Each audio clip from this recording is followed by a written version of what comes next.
రాష్ట్రానికి మిగిలినాయి. అయితే ఈ ఆలస్యం వల్ల ఇప్పటికి నోట్బుక్ రాలే. స్కూల్ స్టార్ట్ అయినా నెల రోజులైనా కూడా ఇప్పటికి నోట్బుక్లు రాలే.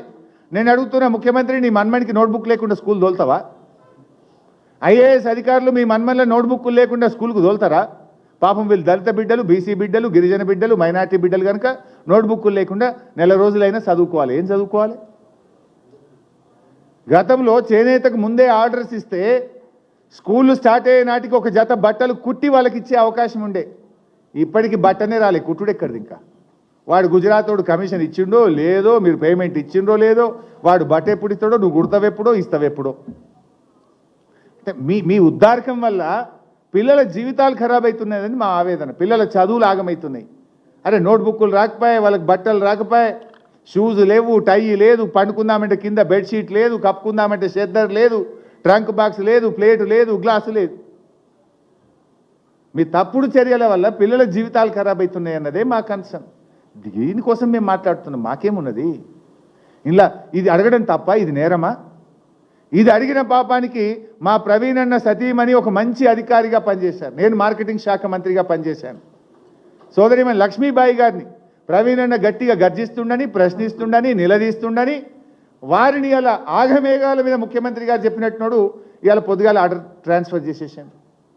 ది బెస్ట్ ఆఫీసర్ ఆ శాఖకే ఆవిడ మార్కెటింగ్ శాఖకు ఒక పెద్ద ఆయువు పట్టు, సమగ్రమైన అవగాహనతో పనిచేస్తారు. ఎందుకు నేను అంత అథారిటీగా చెప్తున్నా అంటే I worked as marketing minister for 5 years. I know her. ఇవాళ మా ప్రవీణ్ అన్న పోరాటం చేస్తే ఇంత చిల్లర, ఇంత చీప్ టాక్టిక్సా? ఇప్పుడు శ్రీధర్ బాబు గారి వైఫ్ కూడా ఐఏఎస్ ఆఫీసర్ ఉండే.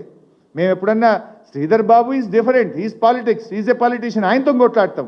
ఆయన భార్య మీద మాకెందుకు? అద్భుతమైన అవకాశాలు వారి సతీమణికి బీఆర్ఎస్ పార్టీ కల్పించలేదా? ప్రవీణ్ అన్న కూడా ఆ రోజు బీఎస్పీలో ఉండే, విమర్శిస్తుండే. అట్లని మేము ఎప్పుడన్నా ఆలోచించినామా? ఇదేం రాజకీయము? ఇంత దివాలాకోరు రాజకీయం అవసరమా అని నేను అడుగుతా ఉన్నా. అంటే ప్రశ్నించే గొంతుల మీద పగబడతారా?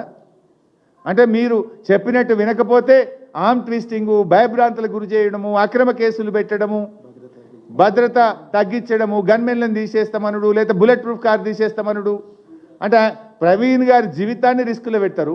ప్రవీణ్ గారి సతీమణిని అప్రధానమైన శాఖలోకి, జీతం రాని శాఖలోకి ట్రాన్స్ఫర్ చేస్తారా? Is it the way of doing things? జీవితం అంతా మార్కెటింగ్ శాఖలో వారు పనిచేస్తే ఇప్పుడు తీసుకుపోయి కోఆపరేటివ్ హౌసింగ్ ఫెడరేషన్లో వేసిండ్రు. In fact there is a rule in the government, retire అయ్యే సంవత్సరం ముందు ట్రాన్స్ఫర్ చేయకూడదు. ఎవరైనా ఒక అధికారి రిటైర్ అయితే if he or she is in the last year of service, they should not be transferred. ఆవిడకున్న సర్వీస్ 1 year. ఇప్పుడు ఆ జీవోను కూడా ఉల్లంఘిస్తూ ఈరోజు వారిని ట్రాన్స్ఫర్ చేసినారు. ఇదంతా కూడా మీరు ప్రశ్నించే గొంతుల మీద చేసే దాడి. నీతిగా, నిజాయితీగా ఇవాళ ప్రజల పక్షాన మేము పోరాడితే ఇవాళ మా మీద పగబెట్టి